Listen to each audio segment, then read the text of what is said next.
Pagi itu, seperti biasa, aku bangun jam 5:15. Alarm belum berbunyi, tapi mata sudah terbuka sendiri. Kebiasaan yang tak pernah hilang sejak Nakara lahir. Mungkin karena aku takut terlambat menyiapkan segalanya. Atau mungkin karena aku sudah terbiasa takut kehilangan kendali atas apapun di rumah ini. Aku melirik ke samping.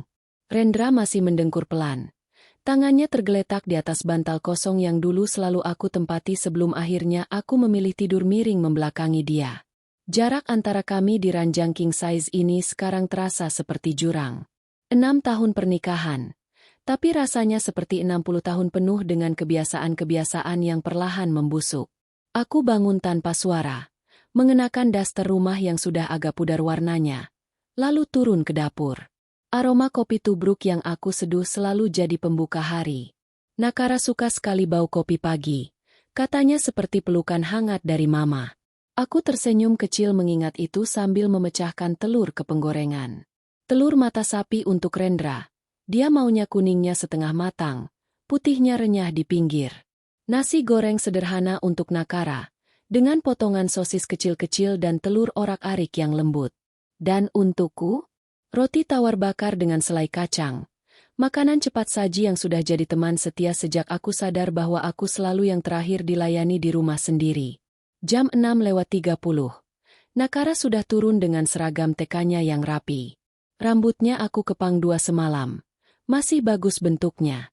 Dia langsung memeluk pinggangku dari belakang. Mama, hari ini Nakara pentas balet kecil-kecil lo di studio. Guru bilang boleh ada yang nonton. Aku membalikan badan, mencium keningnya yang wangi sabun bayi. Mama mau banget nonton. Sayang, tapi Mama ada meeting pagi. Papa yang janji jemput jam 4 ya? Nakara mengangguk, tapi matanya agak redup. Papa nggak lupakan, Ma. Aku tertawa kecil, pura-pura ringan. Nggak akan lupa kok. Mama sudah ingetin dari kemarin. Rendra muncul di ambang pintu dapur tepat saat aku menyodorkan piringnya. Masih pakai kaos oblong lusuh dan celana pendek. Rambutnya acak-acakan, tapi wajahnya tetap enak dipandang. Salah satu alasan aku dulu jatuh cinta, selain kata-kata manisnya yang ternyata mudah menguap seiring waktu. Pagi, katanya sambil mencium keningku sekilas. Lalu langsung duduk dan buka HP. Aku menahan napas sebentar. Dulu ciumannya lama, penuh perasaan. Sekarang hanya formalitas. Ren, jangan lupa jemput Nakara jam 4 ya. Les baletnya selesai tepat jam itu. Jalanan gak macet kalau dari kantormu. Iya, sayang, jawabnya tanpa menoleh. Jempolnya terus menggulir layar. Aku menggigit bibir dalam. Sudah bertahun-tahun jawaban seperti itu yang aku terima. Iya, sayang. Tapi eksekusinya? 50% saja kalau sedang mood baik. Mobilmu masih di bengkel? Tanyaku lagi sambil menuang kopi ke cangkirnya. Masih. Besok baru jadi. Boleh pinjem mobilmu nggak hari ini? Aku menghela napas panjang. Honda HR-V putihku. Mobil yang aku beli dari hasil kerja kerasku sendiri sebelum menikah. Yang aku cicil selama 3 tahun. Yang aku rawat seperti anak sendiri. Sekarang jadi mobil cadangan keluarga karena mobil dinas Rendra sering rusak, entah kenapa. Boleh. Tapi hati-hati ya. Bensinnya tinggal setengah. Iya. Nanti aku isi. Lagi-lagi. Iya. Aku sudah terbiasa. Nakara naik ke kursinya. Mulai menyendok nasi goreng dengan lahap. Aku duduk di sebelahnya. Mengelus rambut anakku sambil memperhatikan Rendra yang sama sekali tak mengangkat wajah dari HP-nya. Tiba-tiba notifikasi berbunyi. Rendra langsung menekan layar lebih cepat. Seolah takut aku melihat. Tapi aku sempat melirik sekilas. Nama kontaknya. Mbak Tina Salon Hati Merah 2. Pesan yang muncul di lock screen. Jangan lupa ya. Jam 5 tepat. Kiran sudah nggak sabar ketemu Papa Rendranya. Jantungku seperti berhenti berdetak satu ketukan. Papa Rendranya? Kiran siapa? Aku menahan diri untuk tidak bertanya saat itu juga. Bukan karena takut, tapi karena aku sudah terlalu sering bertanya, dan selalu dijawab dengan, "Kamu kenapa sih? Sas, gampang curiga." Atau, Itu cuma teman kantor kok. Aku hanya tersenyum tipis, menyodorkan piring telur mata sapinya. Makan dulu, nanti terlambat. Rendra mengangguk. Akhirnya meletakkan HP-nya terbalik di meja. Tapi aku tahu, jempolnya pasti sudah menghapus notifikasi itu secepat kilat. Nakara menarik lengan bajuku. Mama, Papa janji ya jemput aku. Rendra tertawa. Akhirnya menoleh ke anaknya. Janji banget. Sayang, Papa jemput jam 4 tepat. Terus kita makan es krim bareng, ya? Nakara langsung bersorak kecil. Aku ikut tersenyum, tapi senyumku terasa. Di dalam dada, ada sesuatu yang mulai retak lebih dalam dari biasanya. Aku mencium Nakara sebelum dia naik mobil antar jemput sekolah. Lalu mencium pipi Rendra sekilas saat dia mengambil kunci mobilku dari gantungan. Jangan lupa jam 4 ya. Ulangku sekali lagi. Ya Tuhan, Sas. Iya. Aku nggak lupa kok, jawabnya sambil tertawa kecil. Lalu mencium keningku lagi.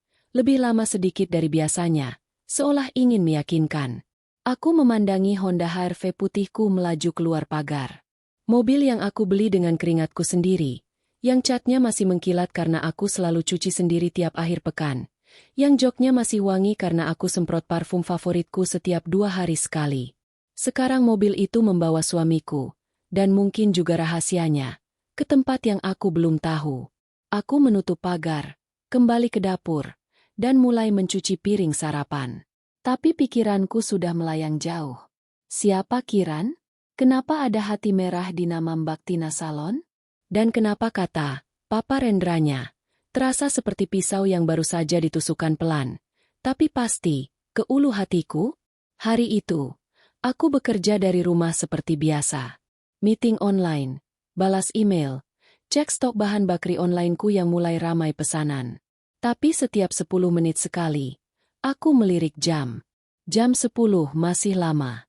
Jam 12.30 Nakara pasti lagi makan siang di sekolah. Jam 15.45 sebentar lagi les balet selesai.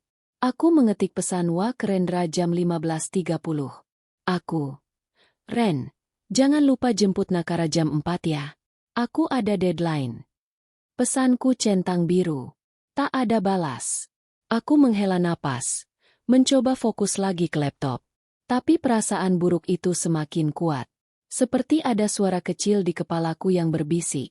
Hari ini akan jadi akhir dari segalanya. Dan suara itu ternyata benar. Sore sudah mulai jingga di luar jendela. Tapi rumah masih sunyi. Aku sudah mondar-mandir dari ruang kerja ke dapur, dari dapur ke ruang tamu, bolak-balik seperti orang linglung. Tas balet pink Nakara belum tergeletak di sofa seperti biasa. Sepatu baletnya yang kecil belum teracak di depan pintu. Dan yang paling penting, suara ceria anakku belum menggema memanggil-manggil nama aku. Aku coba telepon Rendra lagi. Sudah yang kesekian kalinya. Nada sambung berdering panjang, lalu mati sendiri. Tidak diangkat. Aku kirim pesan singkat. Ren, Nakara sudah kamu jemput belum? Kok belum sampai rumah? 2 menit, 5 menit. Pesan itu tetap centang biru tanpa balasan. Aku mulai gelisah beneran. Bukan cuma perasaan ibu biasa, tapi seperti ada yang menggigit-gigit lambungku dari dalam. Aku buka aplikasi pelacak yang pernah aku pasang diam-diam di HP Rendra 2 tahun lalu. Waktu dia mulai sering lembur, sampai tengah malam. Lokasi terakhir yang muncul, suatu gang di daerah Cempaka Putih. Bukan rute pulang dari studio balet Nakara di Kemang sama sekali. Jaraknya malah berlawanan arah. Jantungku berdegup kencang. Aku langsung telepon Bu Vina, guru balet Nakara. Halo, Bu Saras. Suara Bu Vina ceria seperti biasa. Bu Vina, maaf ganggu. Nakara sudah dijemput belum? Tadi bapaknya datang, ambil anaknya, terus langsung pergi. Saya lihat kok, Bu. Nakara senyum-senyum naik ke mobil. Mobilnya warna apa, Bu? Tanyaku, suaraku mulai serak. Putih ya? Kayak biasa. Honda yang sering dipakai bapaknya. Aku mengucap terima kasih dengan terbata. Lalu matikan telepon. Jadi sudah dijemput. Tapi kenapa belum sampai rumah? Jalanan sore ini tidak macet. Aku tahu betul rute itu. Paling lama 20 menit kalau pelan-pelan sekalipun. Aku coba telepon Rendra lagi. Masih sama. Aku mulai membayangkan hal-hal buruk. Kecelakaan, tabrakan, atau entahlah. Tapi lokasi tadi di Cempaka Putih membuat pikiranku langsung melompat ke hal lain yang jauh lebih menyakitkan. Aku berusaha menenangkan diri. Mungkin mereka mampir beli es krim. Mungkin Nakara minta dibelikan mainan. Mungkin. Tapi perasaan itu semakin kuat. Bau busuk yang sama seperti pagi tadi, ketika aku melihat nama Mbak Tina Salon, dengan emoji hati. Aku duduk di sofa, menatap pintu depan yang masih tertutup rapat. Aku sudah siap memeluk anakku, mendengar ceritanya tentang hari ini, tapi yang ada hanya keheningan. Lalu HP berdering. Nama Bu Vina muncul lagi di layar. Aku angkat dengan tangan gemetar. Bu Saras. Maaf banget, tadi saya kayaknya salah lihat orang. Suara Bu Vina sekarang pelan dan penuh rasa bersalah. Saya baru sadar. Yang jemput tadi bukan bapaknya Nakara. Anak saya bilang, Bu, tadi yang jemput Kak Nakara kok bukan papa biasanya. Saya cek lagi daftar absen. Nakara ternyata masih di studio. Dia duduk sendirian di sudut. Sudah nangis dari tadi. Bisa Bu Saras jemput sekarang? Maaf sekali. Bu, saya benar-benar keliru. Dunia seperti berhenti berputar. Nakara tidak dijemput. Rendra tidak datang. Dan suamiku sedang berada di tempat yang sangat jauh dari studio balet anak kandungnya. Aku bahkan tidak ingat bagaimana aku bisa menjawab Bu Vina dengan kalimat yang utuh. Yang aku ingat hanya tanganku yang sudah memesan ojek online, mengenakan sandal cepat-cepat, dan berlari keluar rumah tanpa mengunci pintu.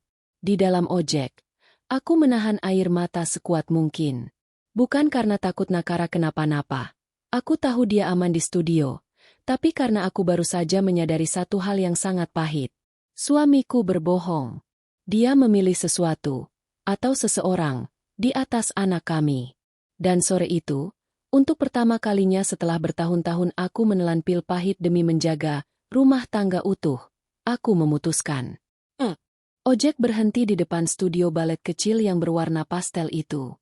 Lampu neon bertuliskan, Twin Cletus, masih menyala terang, tapi jalanan di sekitarnya sudah mulai sepi. Aku turun dengan napas tersengal, membayar driver tanpa menunggu kembalian, lalu berlari masuk. Nakara duduk di bangku panjang dekat cermin besar. Tas balet pinknya dipeluk erat di dada. Kakinya menggantung, sepatu baletnya masih terpasang. Tapi tali pita di pergelangan kakinya sudah lepas sebelah. Wajahnya penuh noda air mata yang sudah mengering. Matanya merah dan bengkak. Begitu melihatku, dia langsung melompat turun dan berlari kecil ke pelukanku. Mama A. Suaranya pecah, seperti kaca yang jatuh pelan. Aku memeluknya erat-erat. Lututku hampir lemas. Bau sabun bayi dan parfum kecilnya bercampur dengan bau sedih yang hanya ibu yang bisa menciumnya. Aku mengangkat tubuhnya yang ringan, membawa dia ke bangku, lalu duduk sambil terus mendekapnya. Maaf ya, sayang. Mama telat. Mama jemput kok. Sekarang kita pulang ya. Nakara mengangguk di dadaku, tapi tangannya masih mencengkeram bajuku kuat-kuat, seolah takut aku juga menghilang. Bu Vina mendekat dengan wajah penuh penyesalan. Bu Saras, sekali lagi maaf banget. Tadi saya benar-benar yakin itu bapaknya Nakara. Orangnya tinggi, pakai kemeja biru muda, mirip banget dari belakang. Saya cuma lihat sekilas, terus langsung sibuk ngurusin anak lain. Baru sadar setelah anak-anak pada pulang semua. Aku mengangguk lemah. Nggak apa-apa, Bu. Yang penting Nakara aman. Bu Vina mengelus kepala Nakara pelan. Nakara hebat banget tadi. Nggak rewel. Cuma duduk diam nunggu. Saya kasih permen. Dia bilang, nanti sama mama aja, Bu. Mendengar itu, dada aku seperti ditusuk benda tumpul. Nakara akhirnya mengangkat wajahnya. Matanya masih basah. Papa bohong. Ma. Papa janji jemput. Tapi nggak datang. Nakara nunggu lama banget. Aku menelan ludah. Papa lagi sibuk. Sayang. Besok papa pasti minta maaf. Tapi kata-kata itu terasa kosong bahkan di telingaku sendiri. Di perjalanan pulang naik ojek lagi, Nakara tidur di pangkuanku. Kepalanya bersandar di dadaku. Napasnya pelan dan teratur. Aku memandangi wajah kecilnya yang damai dalam tidur. Tapi hatiku justru semakin membara. Aku buka HP. Coba telepon Rendra lagi. Masih tidak diangkat. Lokasi di aplikasi pelacak sekarang mati total. Dia pasti sudah mematikan HP-nya. Aku mengetik pesan singkat. Jari gemetar. Nakara, kamu tinggal sendirian di studio balet. Dia nangis nunggu kamu. Sekarang dia sudah sama aku. Pulang. Kita bicara. Pesan terkirim. Centang biru. Tak ada balasan. Malam itu, aku mandikan Nakara dengan air hangat. Ganti bajunya jadi piyama kesukaannya yang bergambar unicorn.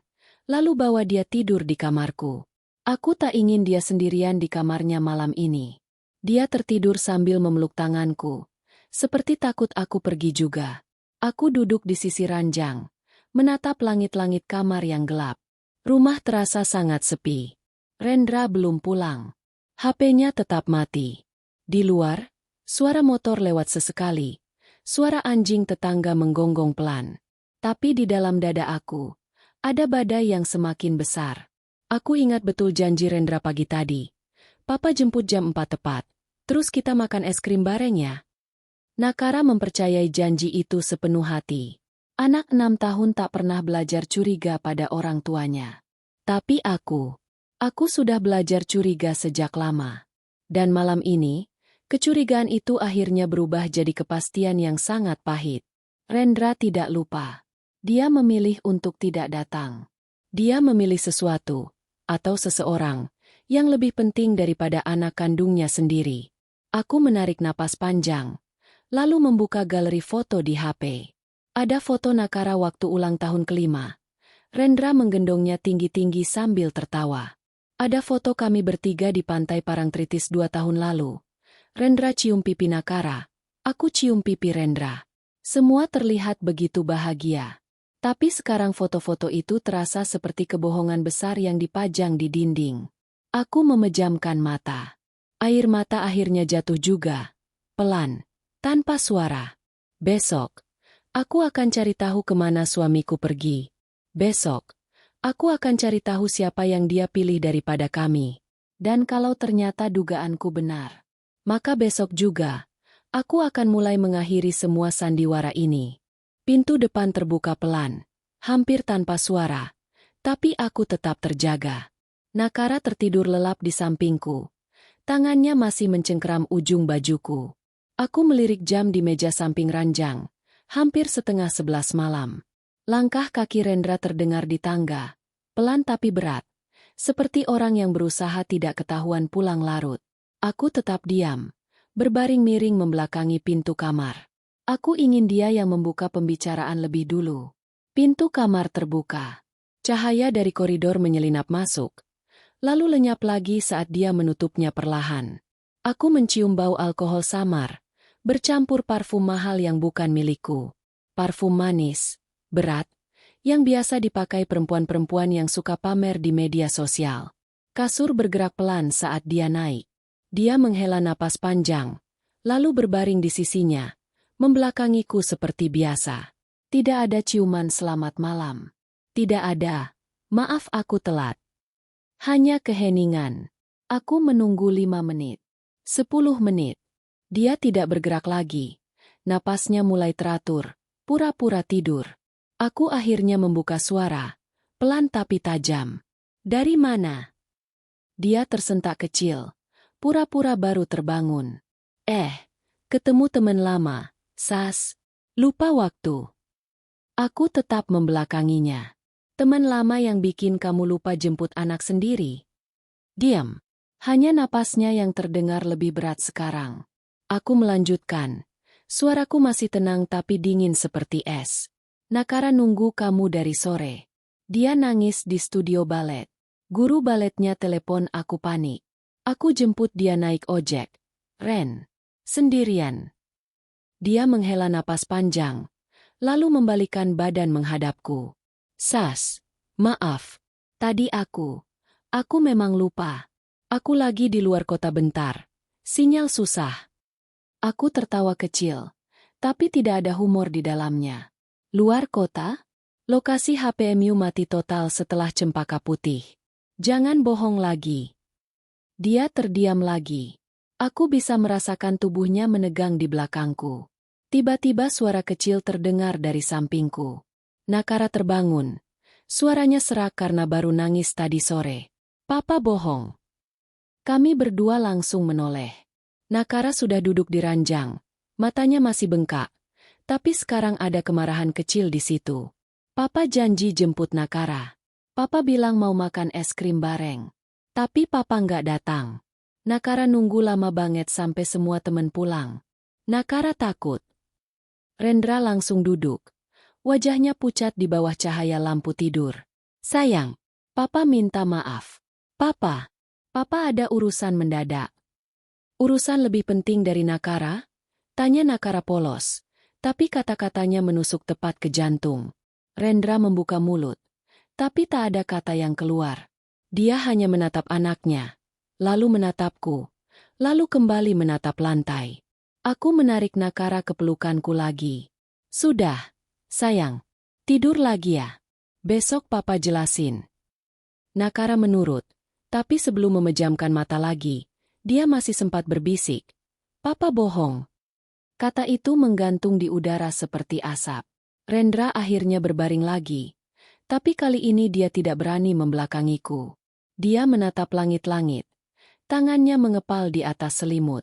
Aku menunggu dia bicara lagi. Menunggu penjelasan. Permintaan maaf yang tulus. Apa saja. Tapi yang keluar hanya satu kalimat lelah. Besok aku jelasin. Sas, aku capek banget. Lalu dia memejamkan mata. Pura-pura tidur lagi. Aku menatap punggungnya yang lebar. Yang dulu aku peluk erat setiap malam. Yang sekarang terasa asing dan jauh. Malam itu, untuk pertama kalinya dalam hidup pernikahan kami, aku tidak tidur sama sekali. Aku hanya menatap gelap, mendengar napas Rendra yang pura-pura teratur, dan napas Nakara yang sesekali tersengal karena mimpi buruk.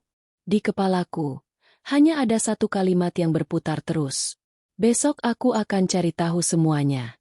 Dan kalau ternyata yang aku takutkan itu benar, maka malam ini adalah malam terakhir dia tidur di ranjang ini. Sebagai suami, sebagai ayah Nakara, sebagai bagian dari hidup kami. Pagi datang terlalu cepat. Nakara masih tidur meringkuk di sampingku. Rambutnya menutupi separuh wajah. Aku bangun pelan agar tidak membangunkannya. Lalu turun ke dapur membuat susu coklat hangat untuk dia dan kopi hitam pekat untukku. Rendra sudah pergi. Aku dengar mobilku keluar pagar sejak subuh. Tidak pamit. Tidak mencium kening Nakara seperti biasa. Tidak meninggalkan pesan apapun. Hanya secari kertas kecil di meja makan. Ke kantor dulu. Nanti malam aku jelasin. Aku meremas kertas itu sampai hancur. Aku antar Nakara ke sekolah dengan ojek online lagi. Dia diam sepanjang perjalanan. Tidak cerewet seperti biasanya. Di depan gerbang sekolah, dia memelukku lama sekali. Mama jemput Nakara ya nanti? Bukan Papa. Aku mencium keningnya. Mama jemput. Candy. Dia mengangguk kecil, lalu berlari masuk. Aku menatap punggungnya sampai hilang di antara anak-anak lain. Lalu kembali ke rumah dengan perasaan berat. Sepanjang pagi aku kerja seperti robot. Balas pesanan bakri, packing kue, kirim driver. Tapi pikiran tidak di sini. Setiap 5 menit aku buka Instagram, cuma buka tutup aplikasi tanpa tujuan. Sampai akhirnya aku memutuskan membuka Explore, kebiasaan buruk yang jarang aku lakukan. Dan Tuhan seolah ingin mempercepat proses kehancuran rumah tanggaku. Story pertama yang muncul, akun Lina Kirin. Latar belakang foto itu adalah taman belakang rumah yang aku kenal betul. Rumah ibu mertua di daerah Cibubur. Lampu-lampu tumbler warna-warni. Balon helium besar bertuliskan, Kiran 5 TH birthday. Meja panjang penuh makanan. Kue 3 tingkat bertema Avengers. Dan di depan kue itu, berdiri Rendra.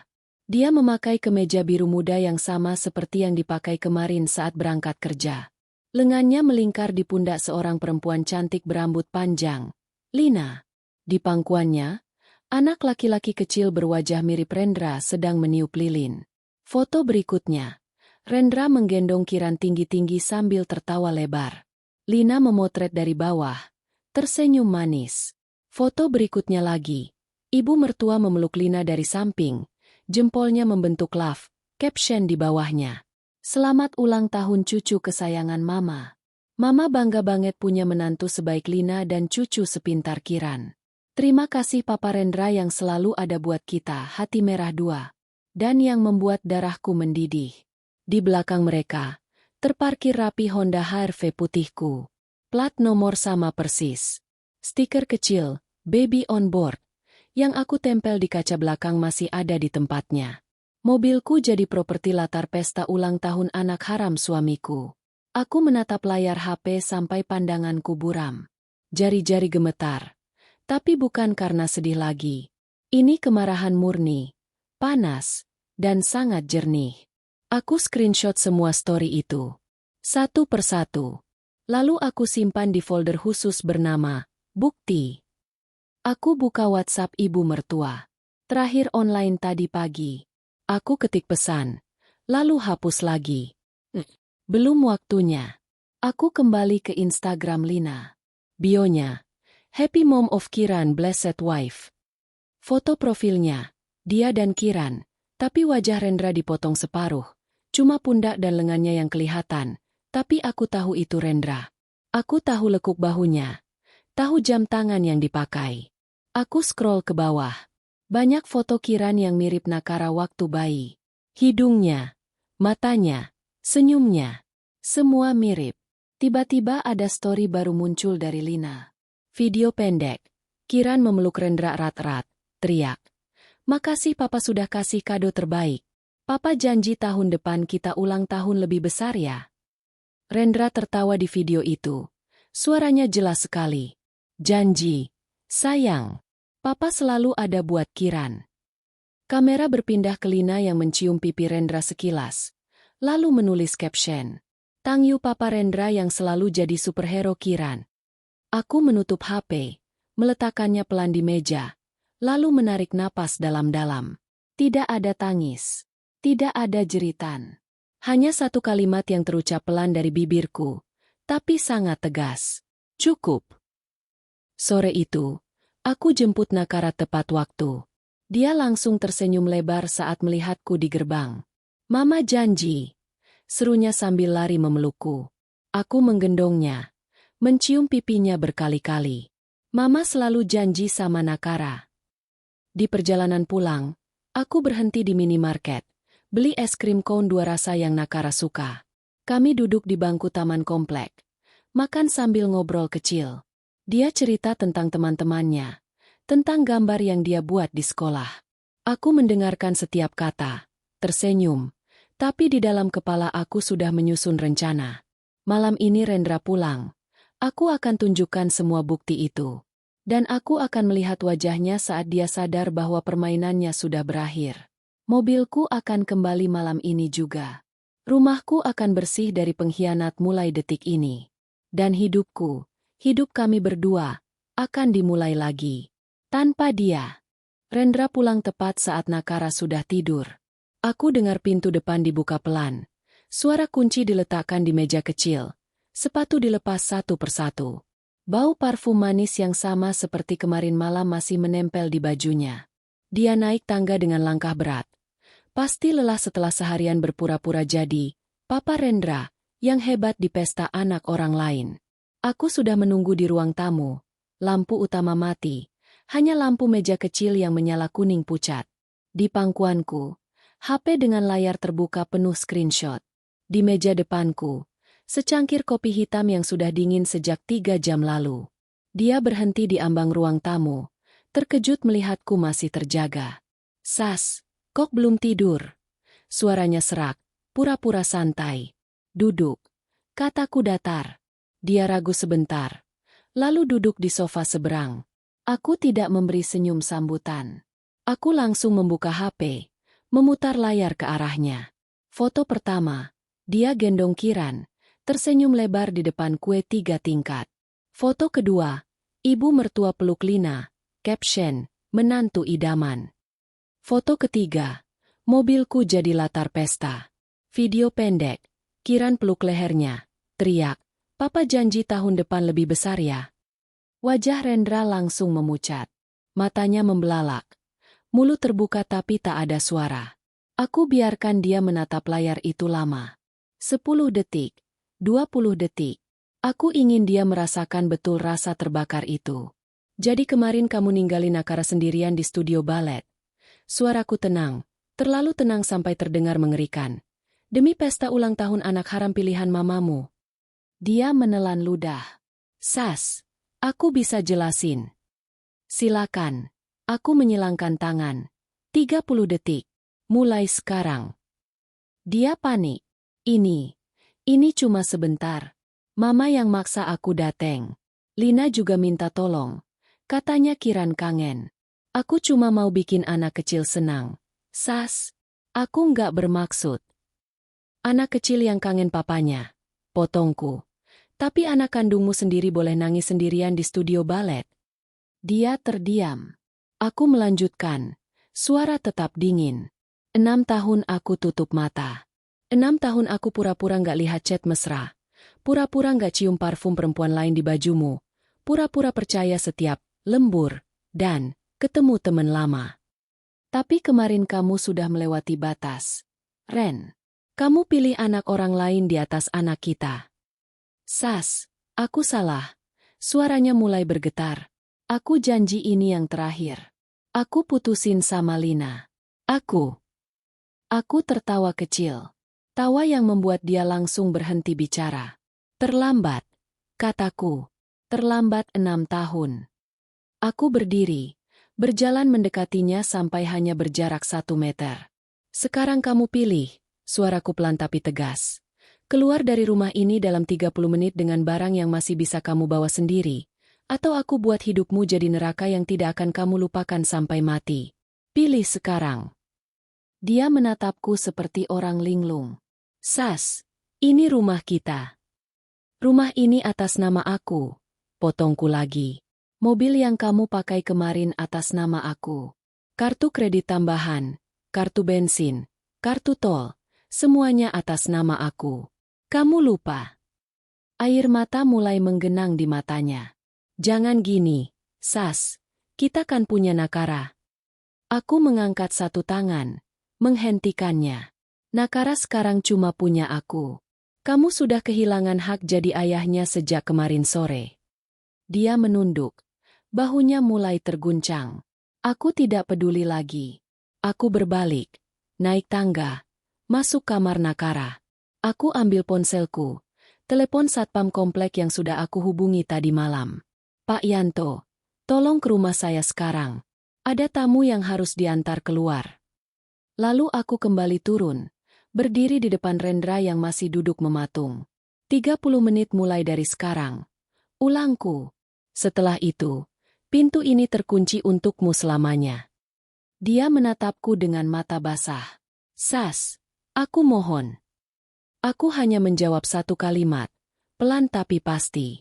Maafmu telat 6 tahun, Ren. Dan maafku untukmu sudah habis kemarin sore. Lalu aku berbalik, meninggalkannya sendirian di ruang tamu yang tiba-tiba terasa sangat luas dan sangat dingin. Di atas tangga, aku mendengar isakannya yang pertama. Tapi aku tidak menoleh lagi. Tepat 27 menit kemudian, 3 koper sampah plastik hitam besar sudah berdiri di teras depan. Isinya, semua pakaian Rendra, sepatu-sepatunya yang mahal, jam tangan koleksi, dompet kulit hadiah ulang tahun dari aku, bahkan sabun muka dan parfum yang masih setengah botol. Semua kumasukkan tanpa lipat, tanpa peduli. Rendra masih berdiri di ruang tamu, wajahnya basah, baju kusut, rambut acak-acakan. Dia sudah mencoba memohon 3 kali. Suaranya semakin lemah setiap kali aku lewat di depannya membawa barang-barangnya. Sas. Setidaknya kita bicara dulu. Jangan malam ini. Aku tidak menjawab.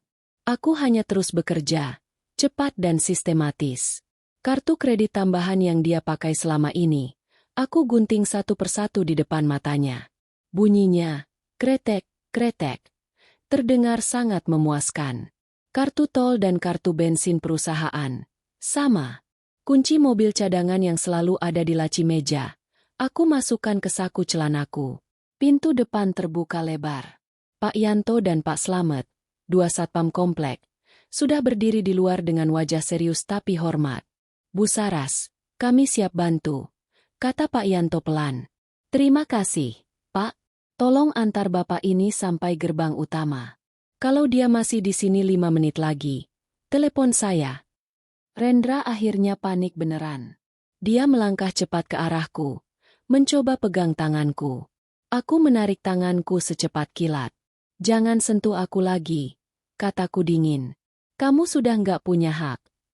Sas, Nakara. Aku mau pamit sama Nakara dulu. Nakara sudah tidur. Dan dia nggak butuh pamit dari orang yang ninggalin dia nangis sendirian di studio balet. Dia menangis terang-terangan sekarang. Suara serak. Aku salah. Sas. Aku bodoh. Aku janji berubah.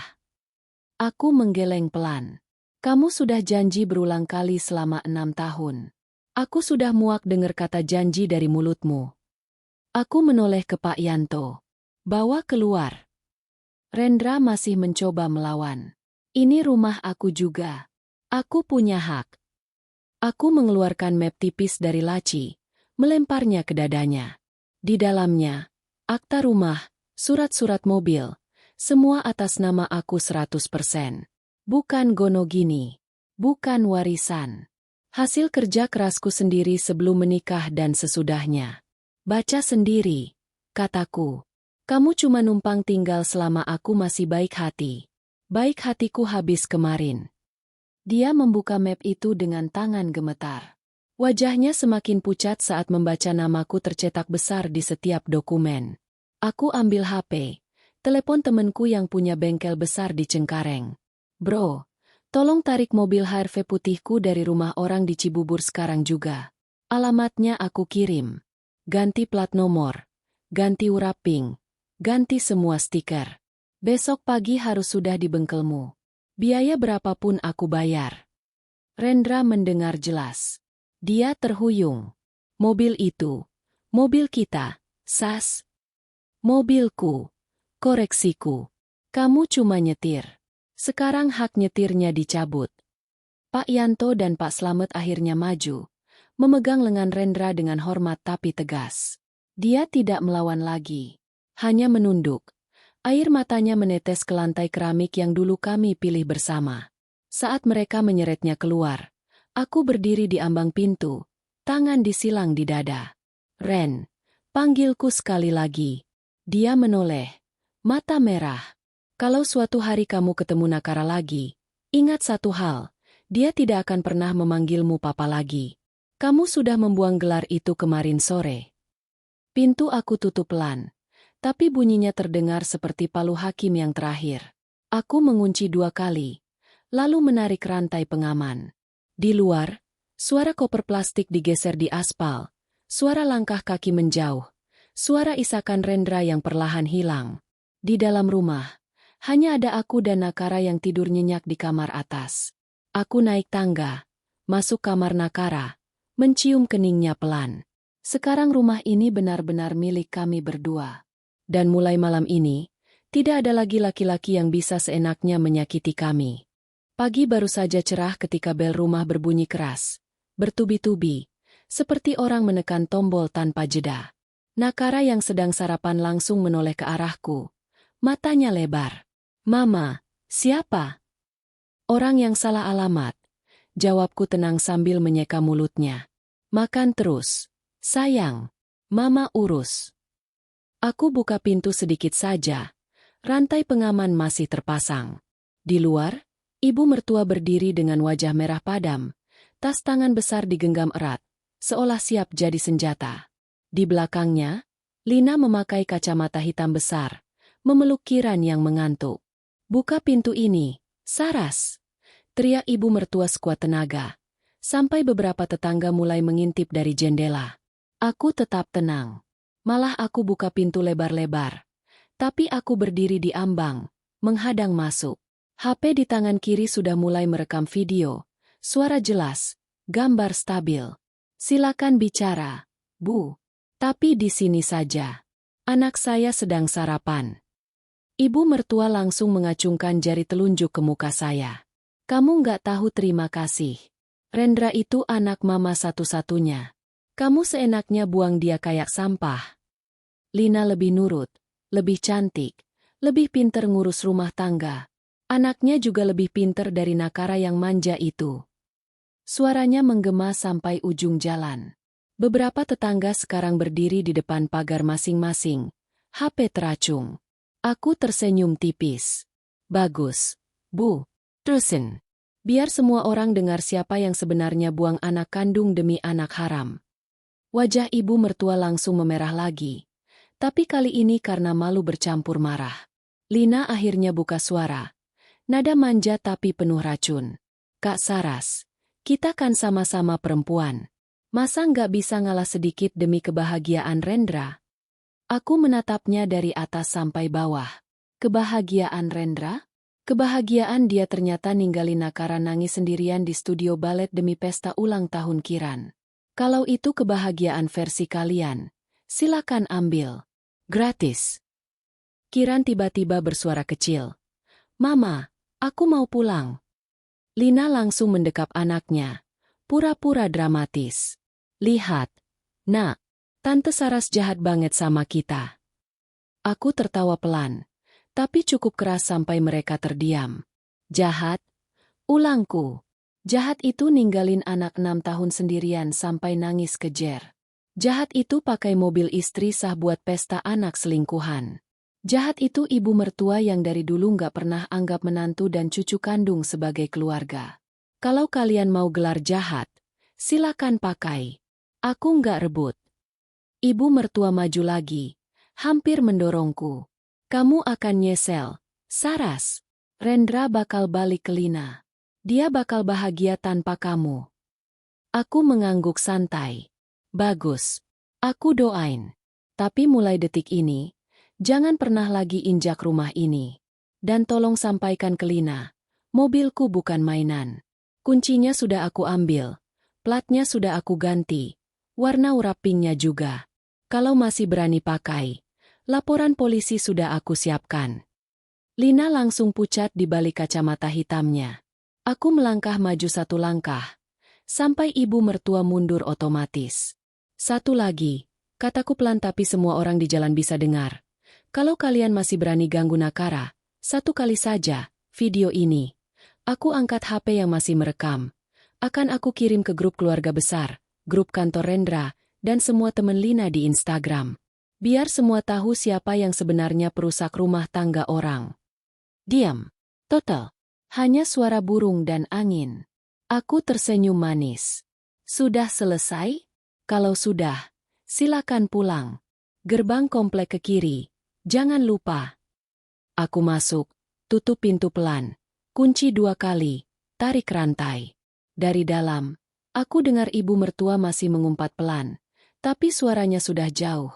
Lina menangis pura-pura. Kiran merengek minta es krim. Aku buka grup wa keluarga besar, yang isinya om, tante, sepupu semua. Langsung aku upload video tadi tanpa edit, tanpa caption, cuma 1 emoji. Tangan memberi tanda damai patch 2. Dalam 3 menit, grup meledak. Sepupu cowok tertua. Gila, salut banget Sas. Respect. Tante yang dulu paling judes. Akhirnya ada yang berani lawan ibu mertua model gitu. Om yang biasanya diam. Rendra bego banget sih. Notifikasi terus berdatangan. Aku matikan HP. Masuk dapur. Nakara masih duduk manis. Menghabiskan roti bakarnya. Mama, tadi nenek marah-marah ya? Aku cium keningnya. Iya, sayang. Tapi sekarang sudah selesai. Nenek pulang. Nakara mengangguk. Lalu tersenyum lebar. Mama hebat banget. Aku peluk dia erat-erat. Bukan mama hebat. Kita berdua yang hebat. Di luar, suara mobil ibu mertua akhirnya menyala dan pergi. Rumah kembali sunyi. Dan untuk pertama kalinya dalam waktu sangat lama, aku merasa benar-benar bebas. Bab 9 Perceraian Ekspres, Balas Dendam Finansial. 2 hari setelah pengusiran, gugatan cerai sudah masuk ke pengadilan agama. Aku tidak main-main. Aku datang dengan pengacara perempuan paling ditakuti di kotaku, Mbak Rika, teman kuliah yang sekarang jadi spesialis kasus perceraian dan harta gono gini. Dia membaca semua bukti dalam satu malam, lalu tersenyum lebar. Kasus ini terlalu mudah. Sas. Kita minta hak asuh mutlak, nafkah anak sampai nakara kuliah, plus pembagian harta 75-25 untukmu. Alasannya? Pengabaian anak dan perselingkuhan berulang. Bukti sudah lebih dari cukup.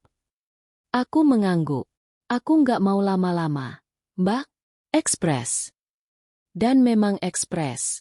Sidang pertama langsung dijadwalkan 10 hari kemudian. Rekor tercepat yang pernah Mbak Rika tangani. Rendra datang dengan wajah kusut. Baju sudah tidak lagi rapi, dasi miring. Dia masih coba minta mediasi. Hakim bertanya apakah aku bersedia. Aku berdiri. Suara jelas. Tidak, Yang Mulia. Saya sudah memberikan kesempatan mediasi selama 6 tahun. Kemarin adalah batas akhir. Hakim mengangguk. Tidak bertanya lagi. Rendra cuma bisa menunduk. Putusan keluar 3 minggu kemudian. Hak asuh mutlak untuk saya. Rendra wajib membayar nafkah anak 12 juta per bulan sampai nakara lulus kuliah. Harta gono gini dibagi 70-30. 70 untuk saya. Karena rumah, mobil, tabungan, dan usaha bakri 100% dari modal dan kerja saya. Rendra dilarang mendekati nakara tanpa izin tertulis dari saya selama 2 tahun pertama. Rendra menandatangani putusan itu dengan tangan gemetar. Aku menatapnya sekali, lalu berbalik tanpa kata. Tapi itu baru permulaan. Langkah kedua, perusahaan tempat Rendra bekerja. Aku kirim email anonim ke HRD, tapi lampirannya lengkap. Foto-foto Rendra pakai mobil dinas perusahaan untuk ketemu Lina berkali-kali. Data GPS dari mobil dinas yang menunjukkan rute ke rumah Lina di Cibubur puluhan kali selama jam kerja. Screenshot chat mesra yang aku ambil dari HP cadangan Rendra, yang dia pikir sudah dihapus permanen. 3 hari kemudian, Rendra kena SP3. Seminggu kemudian, dia keluar sendiri, atas permintaan sendiri. Gaji terakhirnya cuma separuh. Bonus tahunannya hangus total. Langkah ketiga, rekening bersama. Aku blokir semua akses dia ke rekening tabungan dan investasi yang masih ada namanya. Semua dipindah ke rekening baru atas nama saya dan nakara. Rendra cuma dapat saldo sisa kurang dari 3 juta. Cukup buat ngontrak kamar kecil sebulan. Langkah terakhir, media sosial. Aku tidak perlu posting apa-apa. Teman-teman Lina yang mulai curiga sendiri. Story pesta ulang tahun Kiran yang dulu viral di circle mereka sekarang jadi bumerang. Komen-komen mulai bermunculan. Kok Papa Rendra nggak kelihatan lagi ya? Katanya cerai. Mobil putihnya kok udah ganti warna. Lina mulai posting galau. Foto sunset, quote tentang orang yang salah tapi hati masih sayang, lagu-lagu sedih. Followernya turun drastis. Brand endorse kecil-kecilan yang biasa ngasih dia gratis produk mulai menarik diri. Rendra? Terakhir aku dengar dari teman kantor lamanya. Dia ngontrak kamar kosong di pinggir Jakarta Barat. Naik motor butut pinjaman teman. Kerja serabutan jadi sales asuransi yang bayarannya per komisi. Sementara aku, bakri onlineku meledak. Pesanan datang dari mana-mana. Terutama setelah cerita, single mom balas dendam manis, menyebar di grup-grup ibu-ibu. Aku buka cabang kecil di mall, rekrut 3 karyawan tetap, dan mulai nerima pesanan wedding cake. Nakara ikut kelas balet yang lebih bagus, guru privat bahasa Inggris, dan tiap minggu kami pergi brunch berdua, makan pancake setinggi gunung sambil ketawa-tawa. 1 bulan setelah putusan cerai resmi, aku dapat pesan WA dari nomor baru. Rendra. Sas. Aku tahu aku nggak pantas minta apa-apa lagi. Tapi boleh aku ketemu nakara sekali saja? Aku kangen. Aku baca pesan itu sambil duduk di teras. Nakara lagi main ayunan kecil yang baru aku pasang. Aku balas singkat. Nakara nggak kangen. Dan aku nggak izinkan. 2 tahun lagi, kalau kamu sudah bisa berdiri sendiri dan membuktikan kamu layak jadi ayah, kita bicara lagi. Sampai saat itu, jangan ganggu hidup kami. Lalu aku blokir nomor itu. Aku taruh HP, berjalan ke Nakara, dorong ayunannya lebih tinggi. Mama, kapan kita ke pantai lagi? Tanyanya sambil tertawa. Minggu depan. Sayang, kita berdua aja. Lebih seru. Dia mengangguk gembira. Di langit sore itu, matahari terbenam dengan warna oranye yang hangat. Dan untuk pertama kalinya dalam hidupku, aku merasa semua warna itu benar-benar milik kami. Tanpa bayangan orang lain. 6 bulan kemudian. Pagi Minggu, aroma butter ceream dan kopi menari di seluruh rumah. Dapurku sekarang jauh lebih luas. Aku sudah merenovasi lantai dasar jadi workshop bakri kecil dengan nama baru, Sugar Spice by Saras. Meja marmer putih mengkilat, oven besar 2 pintu, rak-rak penuh toples kue kering warna-warni. Di dinding, tulisan neon pink bertuliskan, "We don't need a prince. We bake our own happy ending." Nakara berlari masuk pakai celemek mini bergambar unicorn. Tangannya penuh tepung. Mama, kue red velvet udah jadi. Boleh Nakara hias sendiri? Boleh banget, chef kecil. Aku mengangkatnya ke counter tinggi supaya dia bisa meraih piping bag. Dia mulai coret-coret krim cheese frosting dengan serius. Lidahnya sedikit menjulur, kebiasaan yang selalu bikin aku gemas. Di luar, Honda HR-V putihku sudah berubah total.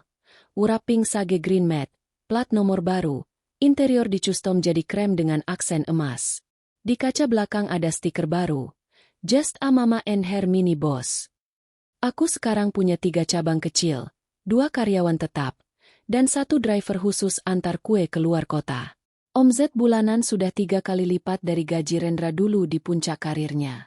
Aku tidak lagi perlu mengecek harga telur 2 kali sebelum beli. Nakara masuk TKA yang bagus. Kelas baletnya pindah ke studio terbaik di Jakarta Selatan, dan tiap Sabtu dia les renang sama teman-teman barunya. Wajahnya selalu cerah, tidak ada lagi bayangan, "Papa kapan pulang?" yang dulu sering muncul di matanya. Rendra? Kabar terakhir dari teman lama kantor. Dia masih ngontrak kamar 3x3 di pinggiran, jualan asuransi dari pintu ke pintu, sering ditolak, tapi katanya mulai rajin sholat lagi. Lina? Kabur ke Bali sama pria baru, pengusaha kafe yang lebih tua dan jauh lebih tajir. Kiran ikut. Tentu saja. Ibu mertua sekarang jarang keluar rumah. Grup keluarga besar sudah mute semua notifikasi darinya. Sore itu, setelah pesanan terakhir selesai dikirim, aku dan Nakara naik mobil ke taman komplek. Aku bawa tikar, kue sisa, dan jus mangga dingin. Kami duduk di bawah pohon Kamboja. Angin sepoi. Langit mulai jingga.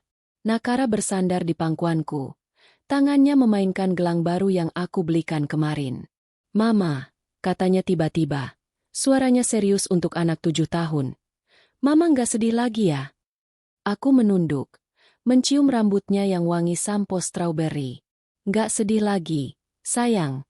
Mama malah bahagia banget. Karena kita berdua aja." "Iya, karena kita berdua aja. Dan itu sudah lebih dari cukup." Dia tersenyum lebar. Giginya yang baru tanggal 1 terlihat lucu. Nakara juga bahagia banget sama Mama. Mama paling hebat di dunia. Aku memeluknya erat. Sampai dia cekikikan minta lepas. Di depan kami, matahari perlahan tenggelam. Mewarnai langit dengan gradasi oranye, pink, dan ungu. Aku mengambil foto kami berdua, selfie biasa. Tapi entah kenapa rasanya seperti foto paling indah yang pernah ada. Aku upload ke Instagram dengan caption sederhana. 2 perempuan kecil, 1 hati besar. Kami nggak butuh pangeran. Kami sudah punya satu sama lain. Mama dan Nakara happy ending yang kita bikin sendiri. Dalam sejam, like dan komentar membanjir. Tapi aku sudah tidak peduli lagi dengan angka. Aku matikan HP, taruh di tas. Lalu berbaring di tikar sambil memeluk Nakara. Kami menatap awan yang bergerak pelan, menunjuk-nunjuk bentuk-bentuk lucu. "Mama lihat nggak? Itu bentuknya kue tart." "Iya, sayang. Besok kita bikin yang lebih besar ya. Dia mengangguk antusias. Malam mulai turun. Bintang-bintang muncul satu persatu. Dan di bawah langit yang sama, aku tahu satu hal dengan sangat pasti. Kami sudah sampai di akhir cerita yang pahit. Dan memulai bab baru yang manis. Yang hanya ditulis oleh kami berdua. Tamat.